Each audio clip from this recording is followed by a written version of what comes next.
Hello and welcome to this week's myNewsWrap, news from the world of SAP, Microsoft and the world in between. And this was a very special week because this week the DSAG Technologietage, the meetup on technology topics of the German-speaking SAP user group happened, and after 2 years it was the first on-site event again with more than 1,900 participants. And it was great to meet up again with people on site. So that was a great experience. And yeah, let's jump directly into the topic. So with SAP, of course, DSAG Technologietage, as I said, the DSAG has their own YouTube channel, and usually they push the keynotes that happened on the 2 days out on the channel. And the first one's already arrived. So the keynote of day one, hosted by two members of the DSAG Technology Board, namely Sebastian Westphal, who is the member of the Technology Board, and Christine Grimm, who is the board member responsible for digital transformation topics. And they gave a keynote with 2 speakers, which was also new. On the topics of course, with the technology focus, but also with focus on digital transformation. Giving some critics around RISE with SAP and how it is sold, which I think was perfectly fair.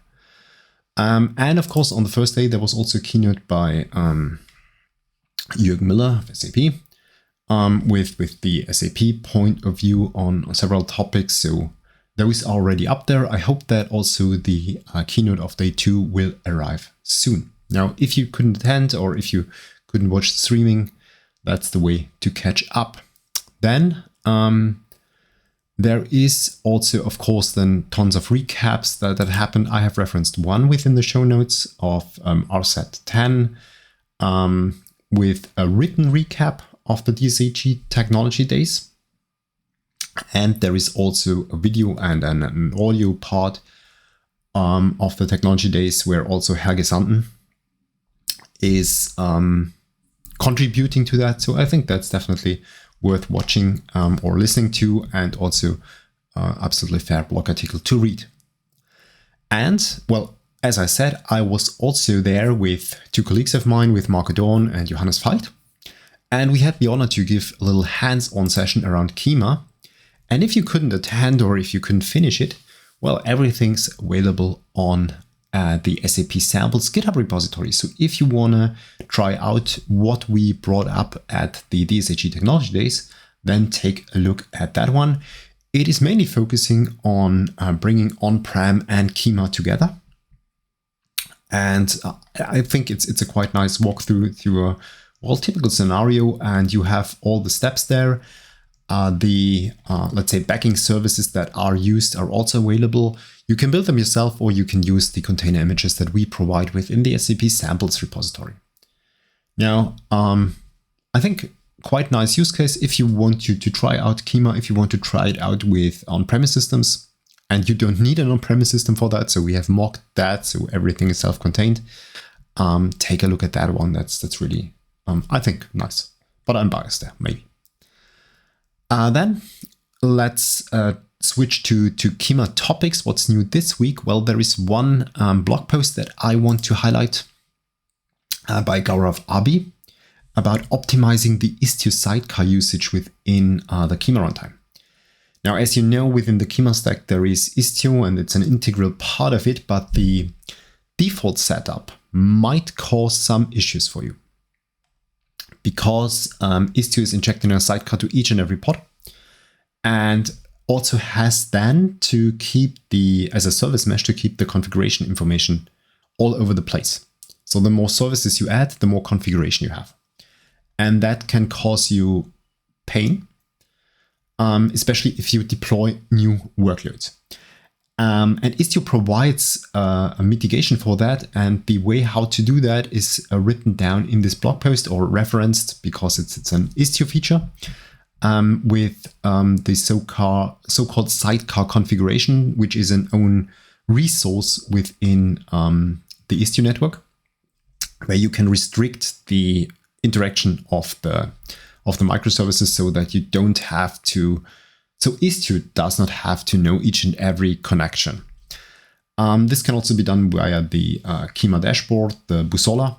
So you can do that also in a more convenient way if you do not like to write YAMLs. That's definitely something that you should look at when you are using Istio and Kyma. And then also this week on May the 4th, what a surprise, magical date this week, Kyma 2.2 came out, so the open source version of Kyma. I have referenced the release notes within the show notes, so if you're using the open source version, of course, you should take a look at that one.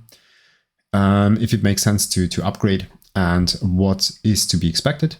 And for those who are using the managed offering, well, that's kind of a look into the very near future when Kyma 2.2 is rolled out into the managed offering.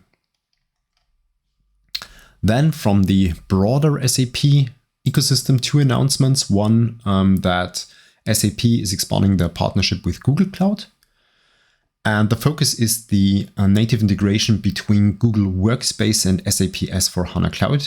Now, from my understanding, not being too deep in the Google ecosystem, Google Workspace is basically the same as Microsoft 365. So it's the enterprise offering for Google Docs, Gmail, Calendar, and so on and so forth.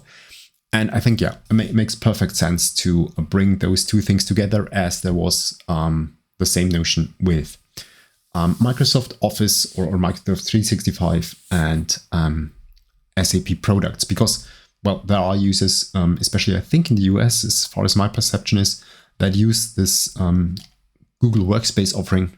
And that makes perfect sense to bring that together.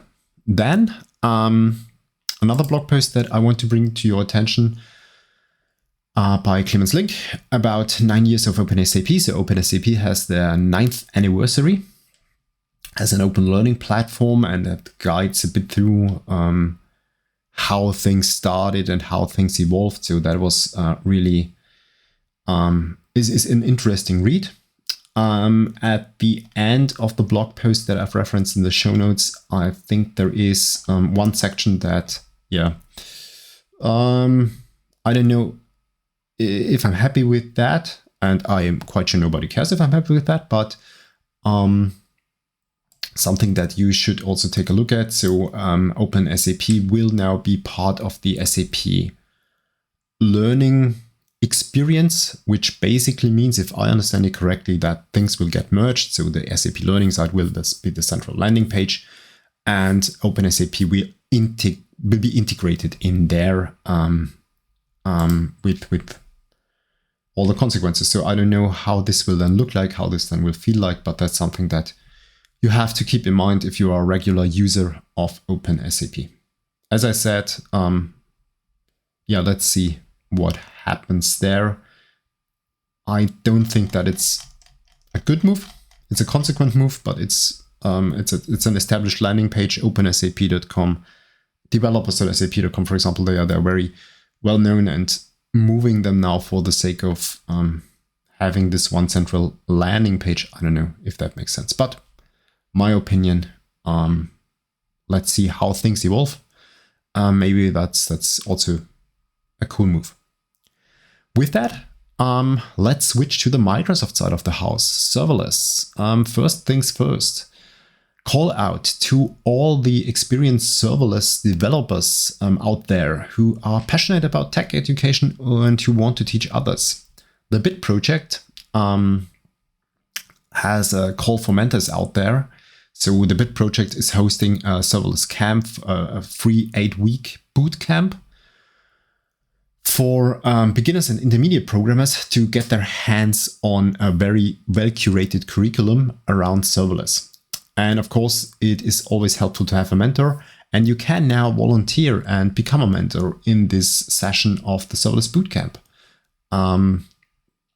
and support students in their journey. So if you're interested in that, sign up. I think it's definitely worth it.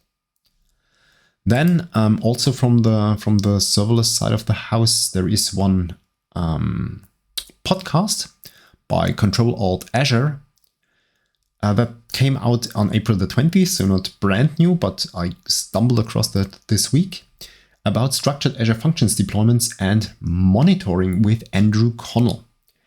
It's a more than 1 hour podcast, and it's definitely worth listening to. Great insights into how Andrew structures his work around Azure Functions deployments, monitoring. Really interesting, the setup. I learned a lot. I got a lot of things to think about. So just great from my perspective. Then last thing from the serverless side, blog post series by Glaucia Lemos, I hope I pronounced it correctly, about building a Star Wars crawler with Azure Static Web Apps. It's a 3-part series, and of course, no surprise, it came out around the 4th of May, or May the 4th. And well, it's exactly guiding you through how to set up your Azure Static Web App in order to build such a Star Wars crawler. And yeah, it's really starting from the scratch and then guiding you through what you have to do. With that, let's switch to the container side of the house, and there I also have some news. First things first, with Azure Container Apps, I had some news over the last weeks. A lot of new features have been pushed out, and Garrett Berge was so nice to write the blog posts and take a look and dig into those features like the ASAT CLI extension for Azure Container Apps, managed identity support, authentication, and so on and so forth, and gives his point of view in this blog post. So great stuff to read and to catch up and to see if things work as expected. Then from the real container world, so to say, Kubernetes 1.25 Stargazer was released this week on May the 3rd. They should have been waiting one more day, right? If it's called Stargazer especially. No, jokes aside, Kubernetes 1.24 is out. I have referenced the release notes within the show notes, so you can walk through there what's happening, what's new, what alpha features and so on, and what breaking changes are happening. One very important topic is now with 1.24, the deprecate Docker shim is removed from Kubernetes. Now, there was a cry when this was first announced, we can no longer run Docker images on Kubernetes. No, you can still run your Docker images. They are OCI compliant. Everything's fine there. It's the Docker shim that got removed. And thankfully, there is also an FAQ what this Docker shim removal means in detail. Highly appreciated that they put that together. And if you wrap your head around what is happening now, just take a look at this FAQ and I guess your question will be answered. Then let's go to AKS, the Azure Kubernetes Service. There is one cool customer story from my perspective, and I was surprised to read that Forza Horizon 5 uses AKS as a computing underlay for their games. So that's, I think, a really interesting story on how Forza Horizon 5 leverages this service, also other services from Azure, but especially this service in order to handle their extremely high workloads with more than 10 million concurrent players. That's really great customer story. And then one new feature within AKS that came out last week, or at least it was officially documented then, about the scale down mode to delete and deallocate nodes in Azure Kubernetes Service. Now, what does deallocate mean? With deallocate, you just stop the Azure VM.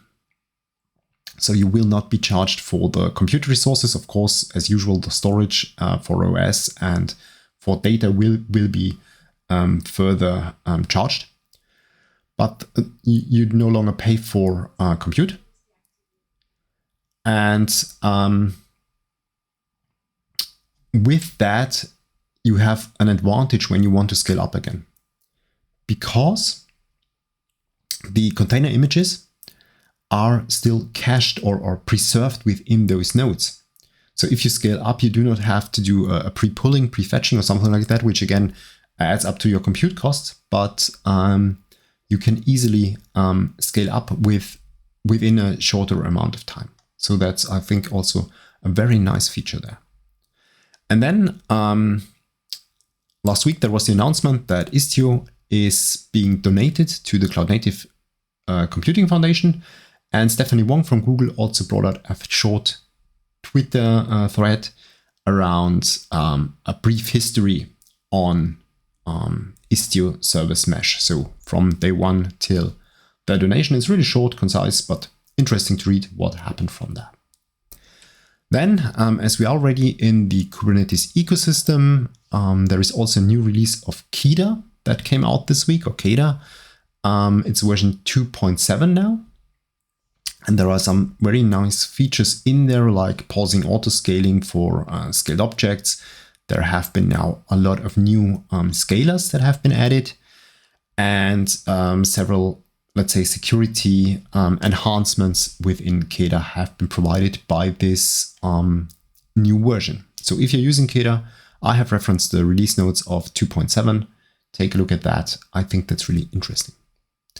Then also from the Kubernetes ecosystem, there is, as every 2 weeks, a new edition of the Dapper community call that happened on May the 3rd, with several topics like resiliency, extending service invocation to non-Dapper endpoints, building blocks API for cryptography, and something about PubSub messaging.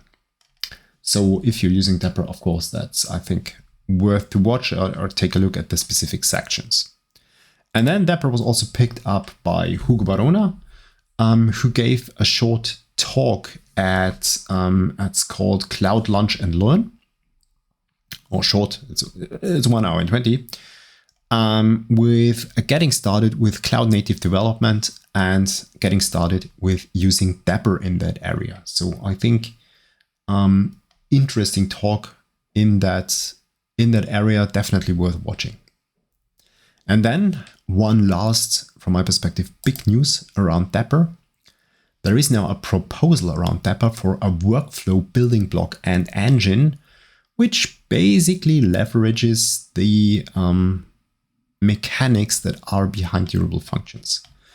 It's a very extensive proposal describing a lot of details around the durable task framework and how that could be integrated, and applying workflow as code. If that would come, that would really make Dapper stand out as from a building block perspective, because that's, I think, something that is missing with respect to application development. Now, with that, let's switch to the area of DevOps, this time purely GitHub focused. So as every month, there's the GitHub availability report of April 2022. Again, not the best month from my perspective. Codespaces had quite an outage, and what hit me personally was the GitHub package registry had an outage that lasted quite some time. And I had then the problem that I could not access the repository that was linked to the GitHub packages. So I did not build a package. I just wanted to access it, and that's painful. And there, as the blog post says, they are still investigating on some topics, so they are not clear about the root cause. So hopefully they find out soon. Then some new features around GitHub Actions. There is a simplification with using secrets in reusable workflows. Up to now, you had to pass the secrets explicitly into the reusable workflows, and now you have a keyword that says secrets inherit. So the secrets from the calling workflow will be inherited to the called to the reused workflow. That's cool. Then also from GitHub Actions area, you can now prevent GitHub Actions from creating pull requests. So at the beginning of this year, there was a feature that prevented, or that allowed you to prevent GitHub Actions from approving pull requests. And now you can also extend that to the creation of pull requests. And the settings are described within the announcement that I've referenced in the show notes. Then also a small feature that came out is the increased file size limit when you retrieve file contents via the REST API of the getting the repository content. And there was a limit of 1 megabyte. And that has now been enhanced to 100 megabytes. So you can now fetch much bigger packages from much bigger files, not packages, files from there. Then also a highly appreciated feature when it comes to a Markdown preview, that Markdown previews will now automatically scroll to your edit location. So wherever you have your cursor when you're editing your Markdown and you switch to the preview tab, the preview will jump to that area. That's highly appreciated. That's really useful. And then as usual, also, I think every 2 weeks, the new GitHub issues update is out. So basically, there are two things. You can now directly edit and comment the issues within the side panel. That's very useful. That makes life easier. And there is an improvement for adding items when you have a filtered view of your issues. So that's also, I think, great. And more emojis. Yeah. Always good to have more emojis. And then one really, really cool blog post by GitHub around bringing code navigation to communities. Now, you might say, well, code navigation in GitHub, well, that was supported, I don't know since when, but that's standard, right? Yes, that's true, but not for every language. And GitHub opened that up, and now there is the first pure community contribution for that functionality for the language of Elixir. So that's, I think, really a cool move. And this blog post guides you through how community can contribute there. And then also another blog post from the community for the community around GitHub discussions and how 5 open source communities are using GitHub discussions. I think really a super cool feature within the GitHub repository because you keep your things together. And this, well, blog post shows you how 5 very, very different open source communities are leveraging this functionality. I like that. I also like, and I have to stress that again, that Azure Functions University now also leverages GitHub discussions. Now, with that, let's switch into the twilight zone between SAP and Microsoft. As every week, of course, there is another edition of the SAP on Azure podcast, this time around securing and optimizing SAP on Microsoft Azure. Of course, super important topic if you drive your workloads, your SAP workloads, especially on Azure, that's not cheap. And you want to optimize that and you want to secure that because you want, of course, to benefit from the other services that are available on Azure. And then one second video from the same channel that was recorded by Holger Bruchelt. And that's the demo that he gave at the DSAG Technology Days. And the demo was about bringing together the Power Platform and an SAP system. Now, this video is definitely worth watching. And from my perspective, the session at the DSAG Technology Days was, for me personally, the best session of the 2 days. I haven't seen every session, of course, but that was so cool seeing an absolutely enthusiastic speaker talking about things that he likes and where he has an open opinion on that, and stating that even if Holger is from Microsoft, he has to he will promote Microsoft products, of course, but he also has some critical words about this and that. So I loved that session, and I loved also to see what's possible, and Power Platform combined with SAP is a perfect match, especially when it comes to the broader capabilities of the Power Platform with respect to governance, with respect to security, with respect to Fusion development. So I really liked that. I enjoyed that session so much. And if you could not attend it, then at least the content, it's not a recording of the session, it's a pre-recorded edition. The content of that is available on YouTube. Yeah, that's it from the SAP Microsoft side. Let's switch to learning and events.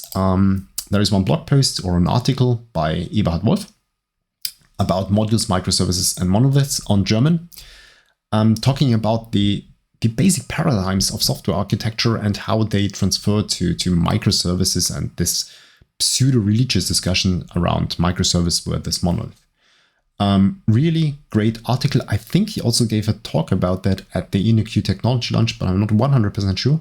But that's definitely worth reading if you are working with microservices.